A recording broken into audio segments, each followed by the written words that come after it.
প্রিয় বৃন্দর, ভালো আছো নিশ্চয়ই। আমিও ভালো আছি। জানো, যদিও তোমাকে কখনো দেখিনি, তারপরও তোমার গভীর প্রেমে পড়ে গেছি। না দেখাতে এমন গভীর প্রেম। আমি হাজার বছর, হাজার মাইল পথ অতিক্রম করে নিঃশব্দে তোমার কাছে যাচ্ছি।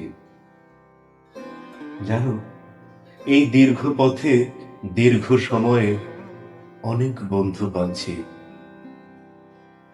সবাইকে আমি ভালোবাসি, সবাই আমাকেও ভালোবাসে। কিন্তু জানো, এই ভালোবাসা আমাকে বেঁধে রাখতে পারছে না। আমি ঘর থেকে বের হয়ে শুধু পথ চলছি তোমার কাছে। হায়, আমি তোমাকে দেখিনি, কিন্তু কেন এত ভালোবাসি তোমাকে? কি তুমি? কেমন তুমি? বলো। তোমাকে ছুঁয়ে দেখতে চাই। প্রতিদিন সকালে ঘুম থেকে উঠে দেখি আমি 100 মাইল পেরিয়ে তোমার কাছে চলে এসেছি। মনে হয় এই তো আর একটু দূরে তুমি। তোমার ঘর এত দূরে কেন? আমি ক্লান্ত তোমার দীর্ঘ পথে। আমি জানি তুমি আমাকে অনেক ভালোবাসো।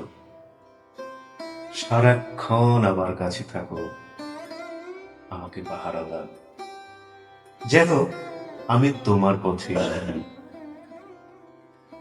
কেউ বিশ্বাস করুক আর না করুক, তুমি আমার পরম বন্ধু। এই দীর্ঘ পথে অনেকের সাথে দেখা হয়েছে, তারা কেউ আমার জন্য অপেক্ষা করছে না। পথের শেষে শুধু তুমি আমার জন্য অপেক্ষা করছো। জানি তুমি আমার পরম বন্ধু, তুমি সত্যি সুন্দর। হুম, মানুষ বড় বোকা, সে তোমাকে বন্ধু ভাবতে ভয় পায়। সে জানে না তুমি সত্যি সুন্দর, তুমি পরম বন্ধু।